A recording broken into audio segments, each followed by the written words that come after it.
Imagine a place designed with one purpose: to make men disappear from society's view.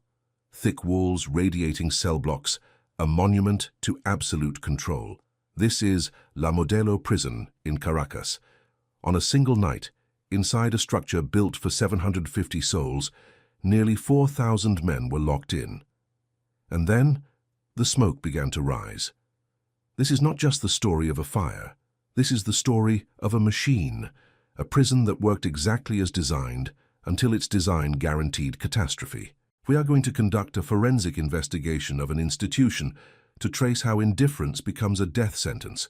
Stay with us to understand how a prison can succeed so well it can only fail horrifically. Was the city dreamed of order? Caracas, in the early decades of the 20th century, was a city on the make. Oil money began to seep into its foundations, promising a future of glass and steel, of wide boulevards and modern comforts. But with growth came fear. The elite, looking out from their new apartments in the expanding metropolis, saw a problem that needed to be solved. Not a social problem, not a problem of poverty or inequality, but a logistical one: the criminal element, the undesirables. They were a stain on the modern project, a reminder of a past the city was desperate to outrun. The solution was not rehabilitation, not in any meaningful sense. The solution was removal, a surgical excision. They needed a place to put the people they did not want to see, a machine to process them out of sight and out of mind. The old colonial jails were insufficient, relics of a cruder time. Venezuela wanted to announce its arrival on the world stage, and a modern nation needed a modern prison. Not a dungeon, but an instrument, a scientific tool for social purification. The idea was imported, like a luxury automobile or a piece of cutting-edge machinery. It arrived not on a ship, but in the pages of architectural journals and philosophical texts.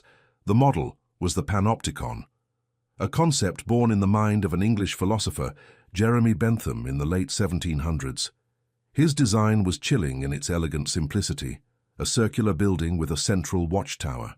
The inmates in their cells around the perimeter would be backlit, constantly visible to the guard in the tower, but the guard would be hidden, shrouded in blinds. The prisoner could never know if he was being watched at any given moment, so he must assume he was being watched at all times. The result was not control through force, but control through the mind. The prisoner would become his own jailer, internalizing the gaze of the state. This was the promise: order through psychology, order through geometry. Venezuela, eager for the trappings of European modernity, reached for this blueprint. It was a statement. We are not a backward nation. We manage our problems with the latest technology. The order was given. Design a model prison for the model city. The man handed the blueprint was architect Juan Hurtado Manrique. His task was not to invent, but to translate, to take a philosophical diagram and render it in concrete and steel on a specific hillside in the San Juan parish. The site was chosen with deliberate symbolism. It was on a rise, overlooking the bustling streets of Caracas, yet isolated, separate. It would be a visible reminder of power and a void into which problems could disappear. Hurtado Manrique's plans, drawn in 1949, are exercises in cold logic. The central rotunda, the nerve center, the all-seeing eye. Radiating out from it, like spokes on a grim wheel, 4 long cell blocks. They called them pabellones. Each one a straight shot, a tunnel of cells flanking a central corridor, ending at a single massive gate. The sightlines were impeccable. From the center, a guard could theoretically look down the throat of each cell block, a perspective of absolute authority. The cells themselves were small, 9 square meters each. The windows were high, narrow slits, designed to let in light but not a view of the world. Every detail served the primary function: unimpeded surveillance and absolute containment. And then there is the number. Calculated, etched into the margins of the blueprint with bureaucratic certainty. The official design capacity: 750 inmates, not 749, not 751, 750. This was the foundational integer, the mathematical limit of the machine. It was a number born of geometry, of square footage, of the cold calculus of how many bodies could be arranged in the cells along those radial arms. It was presented not as a suggestion, but as a law of physics. The system was designed to process exactly that many human units. No more. Construction began in 1954. The hillside was carved into, the bedrock made to accept the new fortress. This was not a subtle building. It was made of reinforced concrete, thick and brutal. The steel for the bars was heavy gauge, custom forged. The focus from the first pour of cement to the last weld on a gate hinge was on permanence and impermeability. They built the walls 3 feet thick in places. They installed the massive counterweighted barred gates for each pabellon, each one a portcullis sealing off a world. The corridors were narrow, easily choked, easily secured. The message was in the masonry. This was not a place you left. This was a terminus. As the walls rose, the city below continued its ascent into modernity, glancing up occasionally at the silent, growing monument to everything it hoped to leave behind. The architects and engineers were consumed by the puzzle of containment. How to make a door that could not be forced, how to make a window that could not be squeezed through. The systems meant to sustain life, the plumbing, the wiring, the airflow, were afterthoughts, secondary lines on the blueprint. They were fitted into the spaces left over by the security specifications. The pipes were just large enough to serve 750 men. The electrical conduits were just robust enough for basic lighting. The ventilation was passive, a few small shafts, relying on natural convection. And there was a flaw, a lethal oversight baked into the very layout that no one questioned, because to question it was to question the entire logic of the design, the emergency evacuation plan. It relied entirely on the same single barred gate at the end of each cell block that was the primary security choke point. The only way out was the same as the only way in, through a heavy, locked door. It was a vulnerability disguised as a strength. The machine was complete. It sat on the hillside, silent, empty, a complex lock waiting for a key. In 1977, the machine was switched on. La Modelo prison was inaugurated with ceremony. Government officials, journalists, and dignitaries walked the shining, empty corridors. They stood in the central rotunda, marveling at the sightlines. They peered into the pristine, empty cells. They tested the smooth swing of the heavy cell doors. This was progress. This was the future. The warden presented the operational manual. Procedures were established with clockwork precision. The guard rotations, the head counts 3 times a day, the controlled movement of inmates from cells to the courtyard and back, all of it was choreographed to maximize the panopticon's power.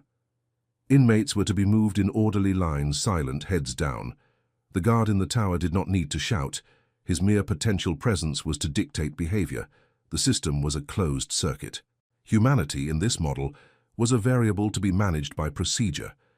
The first inmates arrived, transferred from the old chaotic jails. For a brief moment, the machine functioned as designed. The population hovered at or below that magic number, 750. The plumbing worked, the lights stayed on. The gates locked and unlocked with satisfying metallic clangs. It was a symphony of control. The state had built its perfect instrument, and for a fleeting period it played the exact tune it had composed. But machines wear, and systems, when stressed, betray their flaws. It started slowly, almost imperceptibly, a few dozen men over capacity, then 100.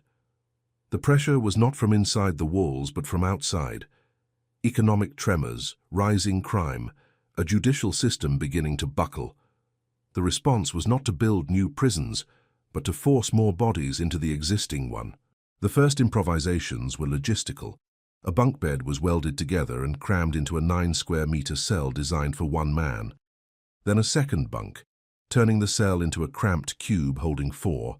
A storage closet, a small workshop. These spaces were reclassified. They were no longer rooms, they were dormitories. The water pressure in the mornings began to drop. The sewage system, taxed beyond its capacity, would back up, filling the lower corridors with a foul, stagnant smell. The guards noticed it first. The count took longer. The lines to the courtyard were more chaotic. The quiet, internalized fear the panopticon relied upon began to fray, replaced by the palpable friction of too many bodies in too small a space. And then one day a clerk updated a ledger. The population graph, which had for years held at a steady, manageable line, ticked past a new threshold: 1,000 inmates. The machine was now operating 25% beyond its mathematical design limit. No alarm sounded. No engineer was called. No architect was consulted. The system did not recalibrate. It simply absorbed the strain, its metal groaning, its concrete settling a little deeper into the hillside. The solution was always the same: add another bunk, find another closet. The men became a number, and the number was always growing. The blueprint had promised order. But the blueprint had a limit, and that limit was now a memory. The machine, now burdened, began to change its tune. The symphony of control became a cacophony of strain, a low, constant hum of dysfunction that vibrated through the thick walls. Venezuela in the 1990s was a country coming apart at the seams. The oil boom had gone bust. Political instability shook the foundations of the state, and crime in Caracas soared. The justice system, overwhelmed and politicized, responded with the only tool it seemed to have left: mass arrests. La Modelo's intake gates swung open with a relentless, grinding frequency. But the budget, the lifeblood of the institution, was being siphoned away. The state's priorities shifted in a profound and telling way. Money for maintenance, for fixing leaking pipes, for repainting rusted bars, for replacing broken light fixtures, dried up. Funding for rehabilitation programs, the very justification for the model prison, evaporated entirely. The workshops stood empty. The few books in the theoretical library molded. Yet, the budget line for security remained. Not for guards' salaries, which stagnated and fell, breeding resentment and desperation, but for the physical apparatus of containment. New locks could be ordered. Bars could be re-welded. The state was willing to pay to keep men in, but it was increasingly unwilling to pay to keep them alive. This was the new, unspoken contract. The prison was no longer a place of correction. It was a warehouse, a vast concrete storage unit for human beings the state had deemed surplus to requirements, a social septic tank hidden on a hill. Inside, the decay was not just physical, it was moral. With the state withdrawing the most basic provisions, adequate food, clean water, medicine, a vacuum formed. Nature and human nature abhors a vacuum. Into that void rushed a new, brutal economy. An internal bazaar sprang up, its currency cigarettes, drugs, and favors.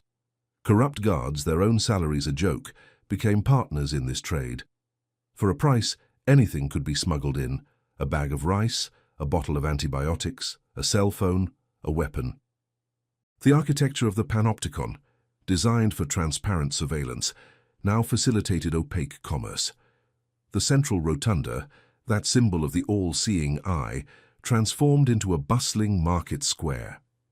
Inmates and guards mingled there, not in a hierarchy of control, but in the tense fraternity of illicit deal-making. The radial corridors became supply lines. The cell blocks themselves ceased to be units of state control and became feudal territories. Powerful inmates known as prains rose to power. They were not appointed. They emerged through a Darwinian calculus of violence, charisma, and connections. They controlled the distribution of space, of smuggled goods, of protection. A prisoner's life now depended less on the rulebook and more on his relationship with the pran of his pabellon.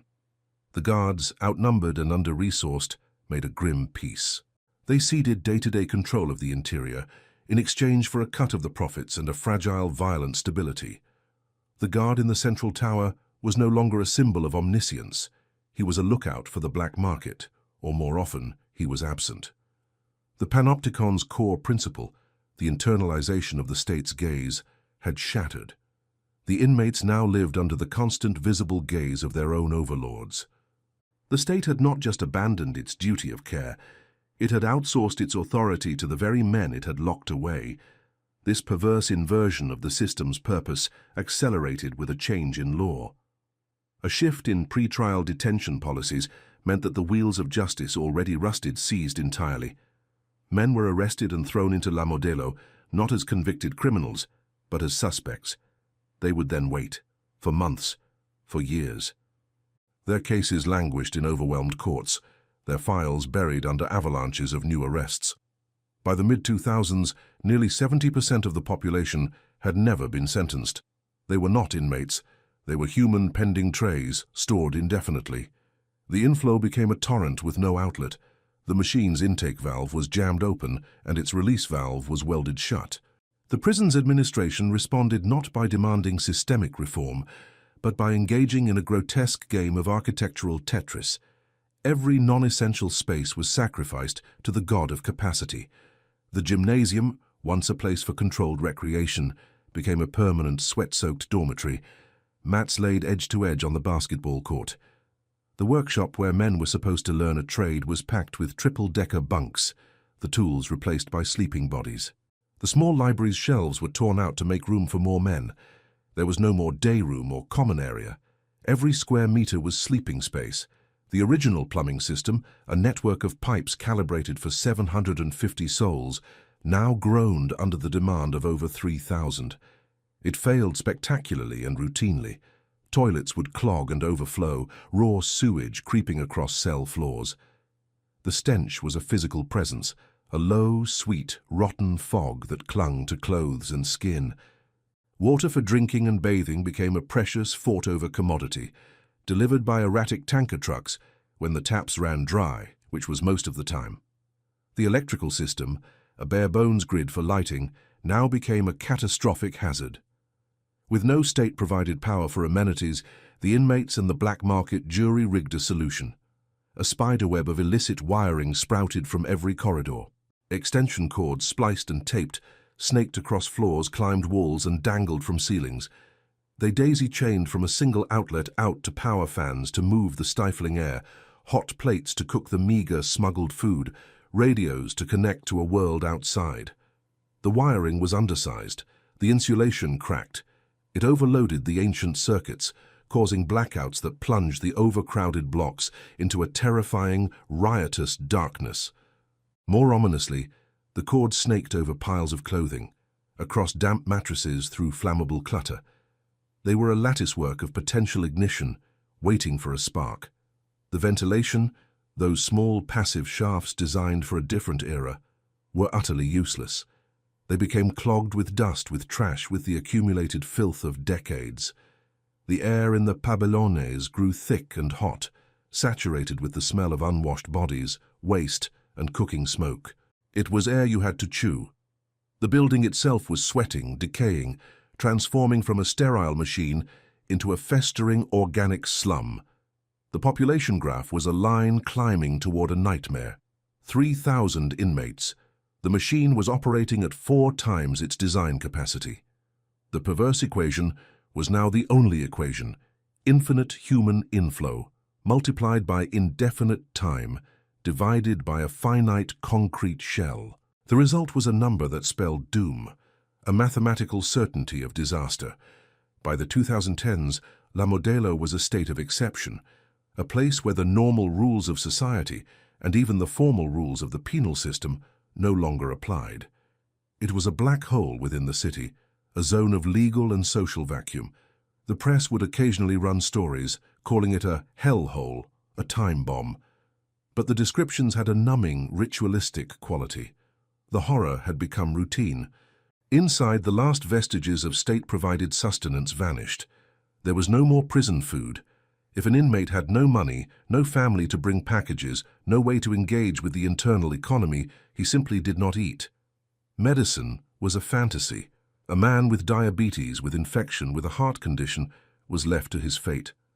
The sick lay on their bunks in crowded cells, their suffering just another part of the ambient noise. The guards, those who still showed up, were reduced to gatekeepers in the most literal sense. Their job was no longer to patrol, to supervise, to correct. Their job was to man the exterior walls and the main gates, to ensure the human contents did not spill out into the city. The interior belonged to the prains. The social contract for those inside was not just broken, it had been burned for fuel. The promise of the modern state, order, care, even basic accountability, had been completely withdrawn. All that remained was the shell, the brutalist architecture, and the locks. The prison had achieved a terrible, paradoxical purity. It was now functioning exactly as its deepest, unstated logic had always intended, as a place of absolute disposal. The final warning came in 2016, and it was ignored. A safety inspection was mandated, a box to be ticked by a bureaucracy going through the motions. Then a team came, walked the shuddering, overloaded blocks and took notes. Their report was a catalogue of failures so comprehensive it read like a prophecy. Blocked emergency exits, piled high with trash and stolen furniture, not a single functional fire extinguisher in the entire pabellon. Electrical systems in critical condition, with visible exposed wires and illegal taps overloading circuits, water pumps for firefighting non-operational, emergency lighting non-existent. The report made recommendations, urgent recommendations. It called for immediate decongestion, for electrical rewiring, for the installation of basic fire safety equipment, for the clearing of exits. The report landed on a desk somewhere in the labyrinthine Ministry of Penitentiary Services. It was filed. There was no budget for such things. There was no political will. To act on the report would be to admit the entire system was a criminal enterprise. It was cheaper, easier to hope the inevitable would not happen on one's watch. The last failsafe, the cold eye of bureaucratic oversight, blinked and looked away. The men inside, living in the tinderbox, knew the danger. They complained to guards, to the rare visiting official, to their families on smuggled phones. Their warnings were the whispers of ghosts already trapped in a tomb. The countdown, silent and official, had begun. The eve of the fire was indistinguishable from any other day, which was the horror of it. March 27, 2017, was a Monday. The heat in Caracas was stifling, and inside Pabellon 5, it was an oven. The block held nearly 1,000 men in a space designed for 200. The air was a solid, soupy mass, smelling of sweat, urine, and the ever-present cooking smoke. Tensions, always simmering, were higher than usual. A dispute over territory, over a debt, over a perceived slight between rival factions within the block had been brewing for days. The normal, violent order of the Pran system was fraying at the edges. As night fell, the single barred gate at the end of the long corridor was locked, as it was every night. The guard on the other side settled into a chair, his world separate from the seething mass just meters away. Inside, men tried to sleep on thin mats, crammed shoulder to shoulder. Others huddled around dice games under the flickering, dangerous light of a bare bulb, powered by an extension cord. The web of wires was everywhere, a treacherous net over everything. Fans whirred uselessly against the heat, their cords warm to the touch. In a cell, a hot plate glowed orange, heating a pot of water for coffee that would never come. The noise was a constant, low roar. Arguments, coughs, the blare of competing radios, the scuffling of rats.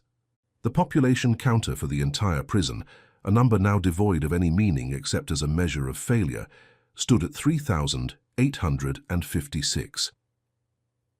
Pabellon 5 was the epicenter of the pressure, a barrel packed with gunpowder. The men inside were not living. They were occupying space in a collapsing system, waiting for a release they could not imagine. The building around them, the proud modernist machine, was no longer a prison. It was a locked-in inferno, and the only thing missing was the spark. The spark, when it came, was almost mundane. It was late on the evening of March 28th, a Tuesday. In the choked central corridor of Pabellon 5, a fight erupted. It was not the first of the night nor the 100th of the week. It was a clash over territory, over respect, over the brutal calculus of the internal economy. Men shoved, shouted, threw punches.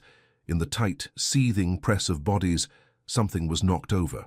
A hot plate, its coiled element glowing, tumbled from a makeshift shelf. Or perhaps it was a mattress, set alight intentionally as a weapon or a distraction in the chaos. The exact origin point would later be lost to the flames and to contradictory, traumatized memory. But the fuel for the catastrophe was not in question. It was everywhere. The fire found it instantly. It leapt onto the old, foam-stuffed mattress, a dry tinderbox of synthetic material. It licked at the piles of accumulated belongings, plastic bags, cardboard, ragged clothing. that lined the corridor like kindling.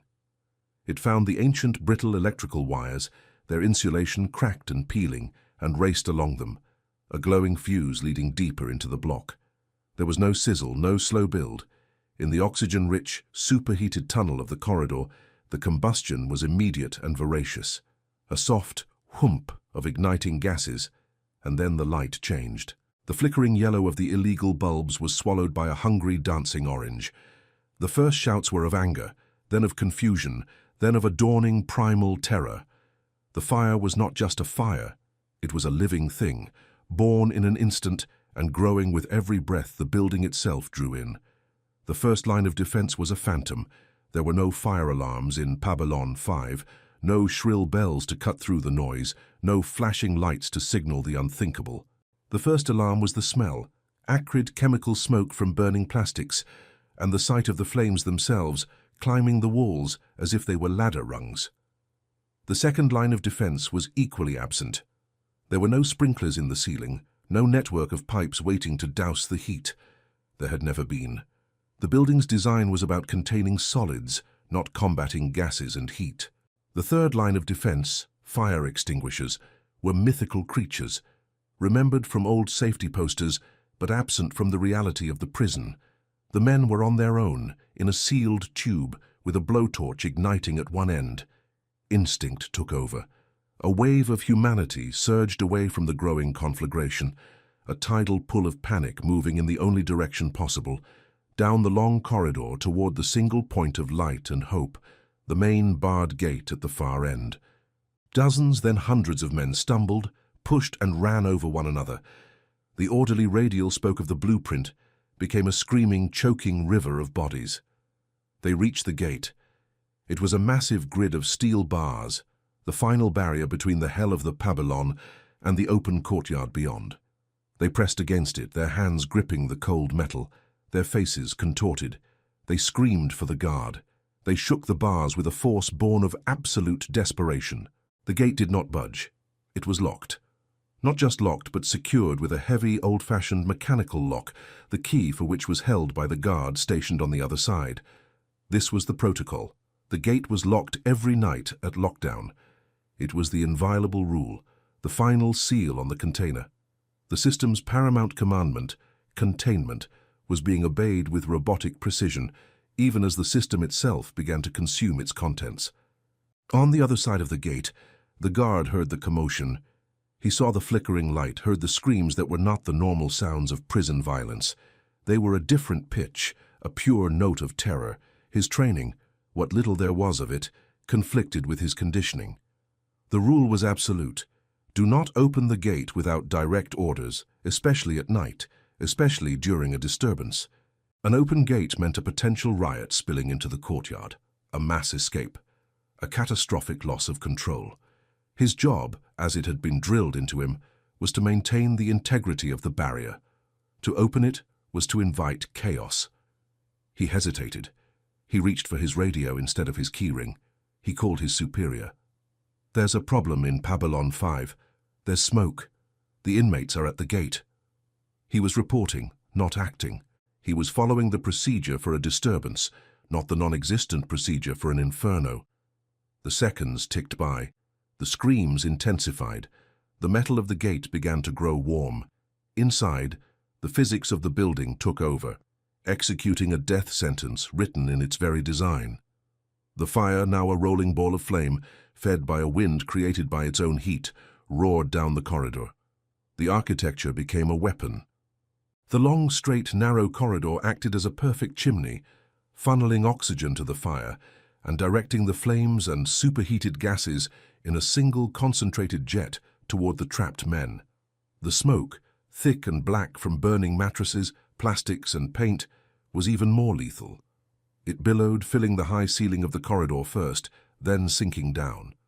The small, high windows in the cells were useless for ventilation. They were designed to prevent escape, not to clear smoke. The passive ventilation shafts, clogged with decades of grime, offered no outlet. The smoke became a suffocating blanket, a toxic fog of carbon monoxide, cyanide, and particulates. Men who just moments before were screaming and pushing now began to cough, then choke. Their lungs burned, their vision swam. The oxygen was being rapidly consumed by the fire. Those at the rear of the press, farthest from the gate but closest to the flames, were the first to fall, overcome by heat and smoke. They collapsed silently, adding their bodies to the fuel. The corridor was no longer a space, it was a combustion chamber, and the men were the fuel. The paralysis of the hierarchy was now total. The guard's radio call traveled up the chain of command. It reached a sergeant who told the guard to hold his position. The sergeant called the lieutenant on duty, who was not in the prison administration building but at home. The lieutenant, roused from sleep, demanded clarification. Was it a fight? A riot? How many inmates were involved? He ordered the sergeant to assess the situation visually, not understanding that the assessment was the situation. The sergeant, now moving with agonizing slowness, approached the outer courtyard, saw the glow from the high windows of Pavilion 5, saw the dark smoke beginning to plume against the night sky. He radioed back. "It appears to be a fire, sir." The word fire triggered a different, more confused protocol. The lieutenant now had to notify the prison director. The director's phone rang. He demanded to know why the gate wasn't open. The lieutenant explained the guard did not have the order. The director, furious, shouted to give the order. But the order had to be formal, clear, and documented.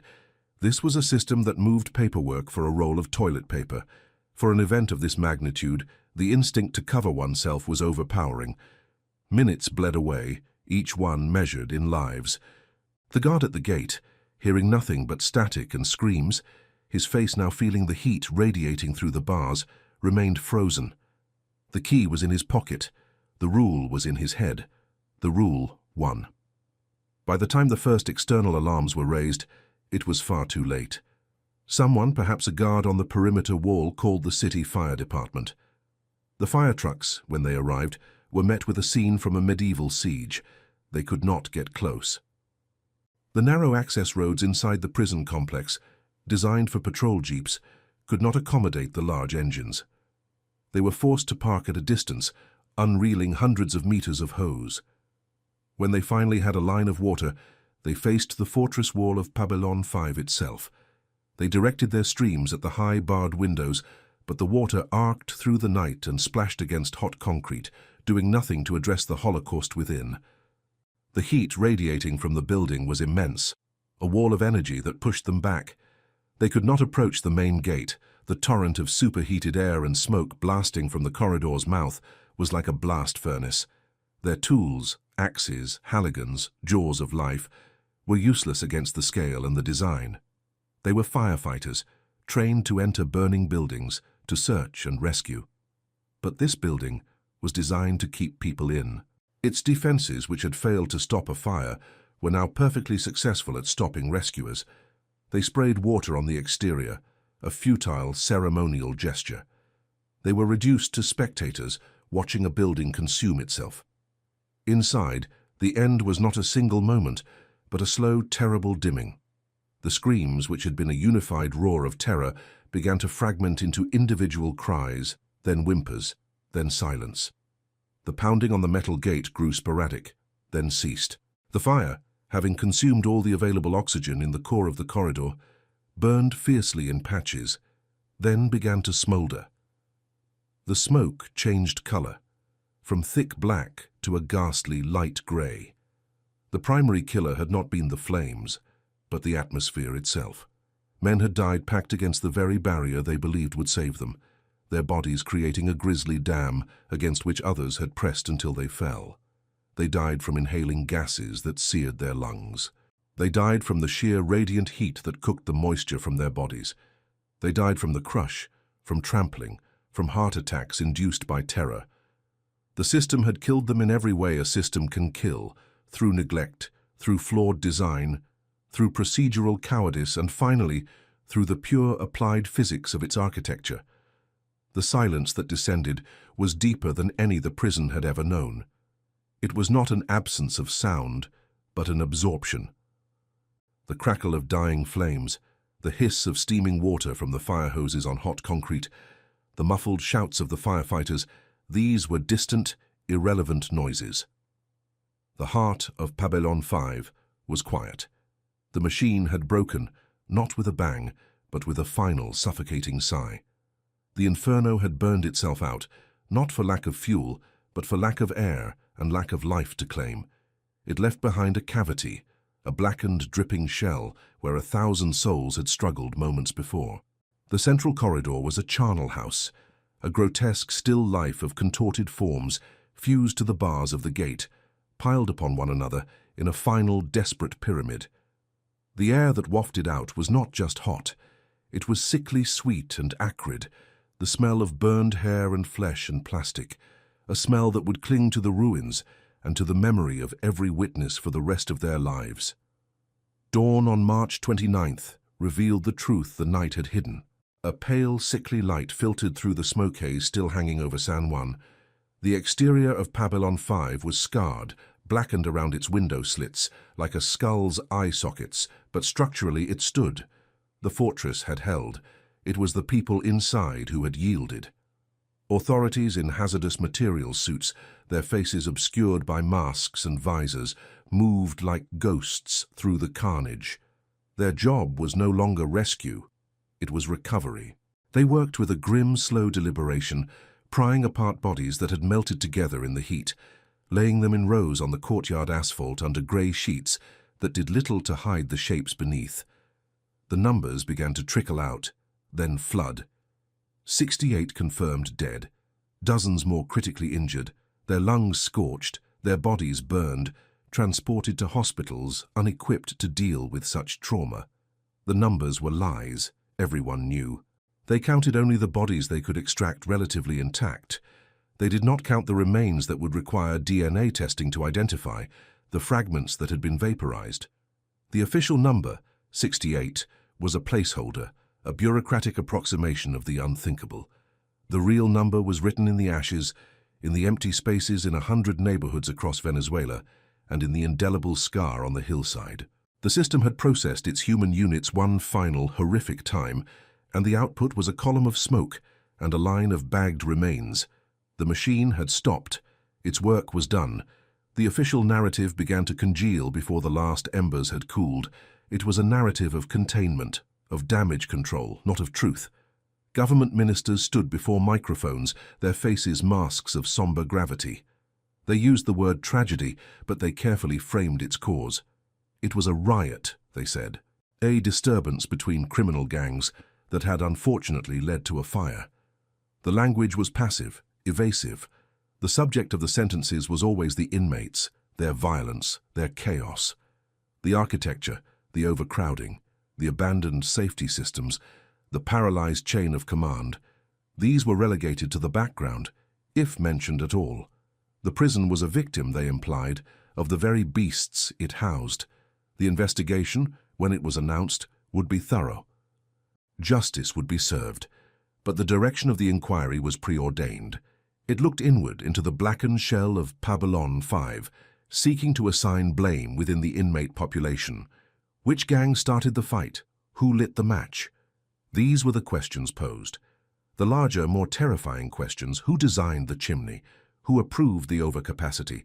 Who ignored the inspection report? Were not questions at all. They were silent voids. The prison director was suspended, a sacrificial offering to the news cycle.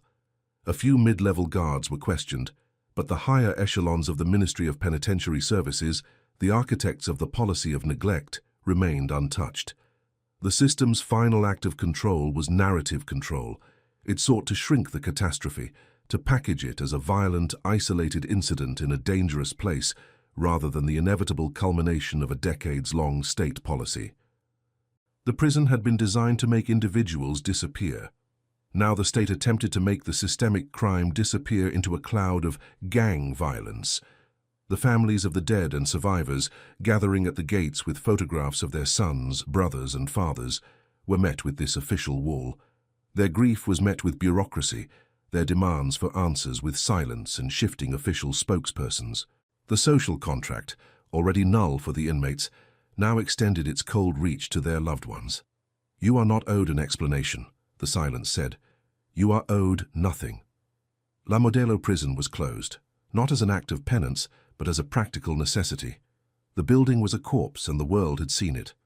The surviving inmates from the other pabellone were loaded onto buses in the days and weeks that followed. They were not released. The judicial limbo that held them remained in force. They were transferred to the prisons of Yare, to Tocoron, to facilities across the country. The images were stark, men in chains, filing onto buses, leaving one overflowing container for another. The problem of La Modelo was not solved, it was decentralized. The catastrophic overcapacity, the 514% surplus of human lives, was simply redistributed, spreading the strain and the danger like a virus. The closure was a sleight of hand. It gave the appearance of decisive action while perpetuating the exact conditions that had caused the disaster. The machine at San Juan was switched off, but the perverse equation it embodied, infinite demand for space meets finite, decaying concrete, remained the core algorithm of the Venezuelan penal system. The state had not learned a lesson. It had performed a relocation. Then the silence of abandonment descended. The gates of La Modelo were sealed for good. The guards left their posts. The internal economy vanished, leaving behind only the detritus of desperate lives. For a while, the ruins were a macabre site of curiosity and pilgrimage. Relatives came to leave flowers at the outer wall. Journalists and filmmakers snuck in to capture images of the scarred interior. But soon even that attention faded. The city, which had once wanted the prison to be invisible, finally got its wish. Nature began the process of reclamation. Weeds sprouted through cracks in the courtyard asphalt. Tropical vines crept up the soot-stained walls, their green tendrils a stark contrast to the grey concrete. The central rotunda, the all-seeing eye, stood open to the rain and the sun. Pigeons roosted in its rafters, their droppings painting the floor below. The heavy barred gates, once polished by the friction of countless hands, rusted in their tracks. The place was not just empty, it was being digested. Drone footage shot years later shows a haunting, post-human landscape. The radial arms of the cell blocks are dark tunnels leading to nothing.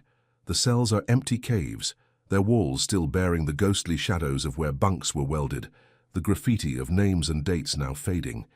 The corridor of Pabellon 5 is a blackened gullet, a fossilized scream in concrete. The silence is absolute, broken only by the wind whistling through broken windows and the distant hum of the city below. A city that has learned to look past the hill once more. The fortress, built to last 1,000 years, is becoming a ruin in a matter of a decade. Its permanence was an illusion. It was only ever as strong as the will to maintain it, and that will evaporated long ago. It stands now as a monument not to order, but to the speed of decay when care is withdrawn. The living memory of the fire resides not in the ruins, but in the voices of those who survived it, and the families of those who did not. Their testimony is the counter-narrative, the truth that refuses to be erased. In interviews, their voices, often trembling, sometimes flat with the weight of trauma, describe not just the night of the fire, but the years that led to it. They speak of the hunger that gnawed at them daily, a constant, dull pain. They describe the thirst, the desperate scramble for a sip of dirty water when the tanks didn't come. They talk about the sounds of the building dying around them, the groan of overloaded plumbing, the pop and sizzle of faulty wiring, the constant drip of water from a leaking ceiling. They describe the social world of the prison, a world not of rehabilitation, but of brutal hierarchy, where a man's life could depend on which gang controlled his corridor. And then they describe the fire, the sudden, shocking bloom of light, the stampede, the taste of the smoke, like burning tires and meat, the feel of the metal gate, growing hotter and hotter against their palms, the sound of the screams turning to gurgles, then to silence, the feeling of bodies falling against them, growing still. For these men, the trauma is a life sentence. They carry the smell in their nostrils, the sounds in their dreams. Their fight is no longer for survival inside the walls, but for recognition outside them. They seek official acknowledgement of the state's responsibility, compensation for their losses, medical care for their ruined lungs and scarred skin. They are met with a wall of bureaucratic indifference even more imposing than the walls of La Modelo. Their lawsuits languish, their petitions go unanswered. The state's strategy is one of exhaustion. Outwait them. Let time and poverty and silence do their work. The survivors become ghosts of a different kind, haunting the periphery of a system that wishes they would simply vanish. Their struggle is to prevent the second disappearance, the erasure of the truth from history. The tragedy of La Modelo was not an isolated event. It was a stress test, and the entire system failed. In the years that followed, the pattern repeated, proving that the fire was not an accident, but a symptom of a terminal disease. In other prisons, Rodeo, Tocaron, Yare, similar crises erupted. Riots born of overcrowding and neglect, often ending in violence and death. Police detention centers, holding cells in courthouses, became miniature versions of the same hell, with prisoners packed so tightly they had to sleep standing up. With no sanitation, no food, no water. The reports read like echoes. Overcrowding, failed infrastructure, lack of medical care, delayed judicial processes. The specific spark was different. A conflict over food, a protest against conditions, a gang war. But the fuel was always the same, the state's wholesale abandonment of its duty of care. La Modelo was the prototype, the most dramatic and complete illustration of the endgame. It showed that when the logic of human warehousing is taken to its extreme, the result is not just misery, but industrialized death. The operational manual that governed La Modelo in its final years, containment without provision, control without responsibility, remained and remains the de facto manual for the entire penal archipelago.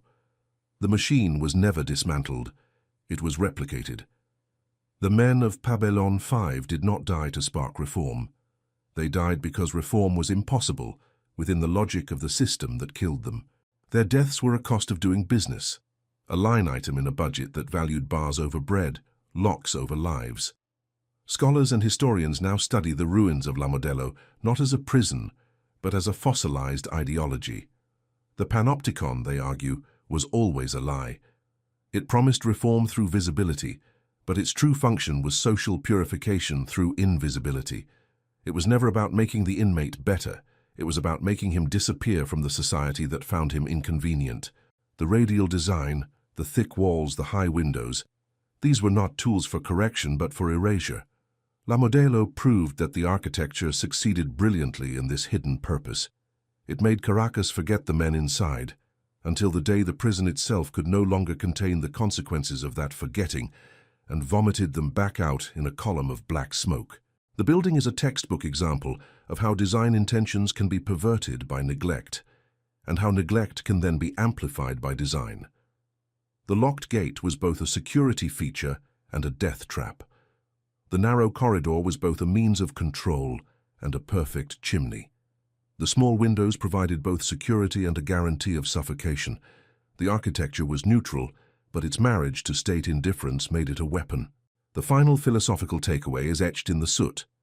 Architecture of absolute control plus state policy of abandonment. A manufactured catastrophe. The fire was not a failure of the building to be a prison. It was the ultimate success of the prison as a tool for social disposal. It processed human beings into ash. We return in the end to the numbers.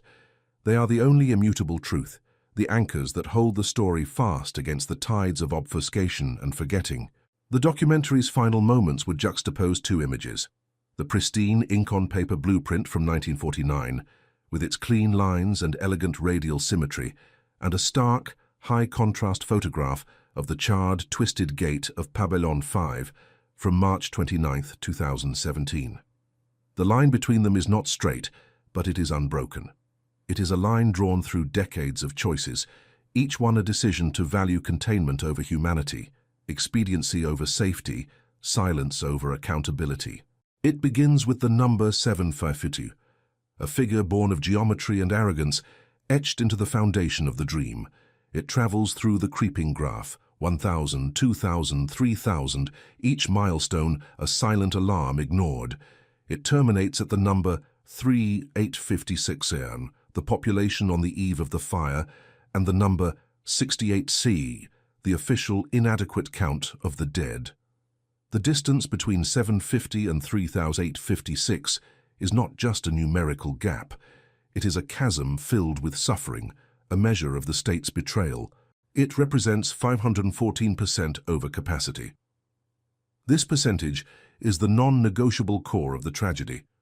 It is the quantitative proof that the disaster was not an act of God or a mere accident, but a premeditated outcome. The system was operating at 5 times its designed tolerance. Every bolt, every pipe, every square meter of space, every protocol was screaming under a pressure it was never meant to bear. The fire was merely the physical manifestation of that mathematical certainty. It was the system reaching its thermodynamic limit and exploding. The locked-in Inferno is not a place you can point to on a map of Caracas. That place is now just a ruin, slowly being swallowed by the hillside. The real Inferno is a principle. It is the logic that allows a society to design a complex system for human beings and then willfully neglect the humanity of those within it. It is the belief that walls and bars are a substitute for justice, that out of sight is out of mind, that some people are problems to be stored rather than citizens to be cared for. La Modelo is a warning written in concrete and ash. It tells us that the most dangerous cages are not made of steel, but of indifference. They are built when we stop seeing people and start seeing numbers, when we prioritize the security of the container over the lives of the contained. The fire of March 28, 2017 was not an ending. It was a hideous revelation. It showed that the machine had been working perfectly all along. Its final product was not reformed men, but smoke and silence. And as long as the principle that built it persists, in Caracas or anywhere else, the fuel is gathering, the architecture is waiting, and the spark is always on its way.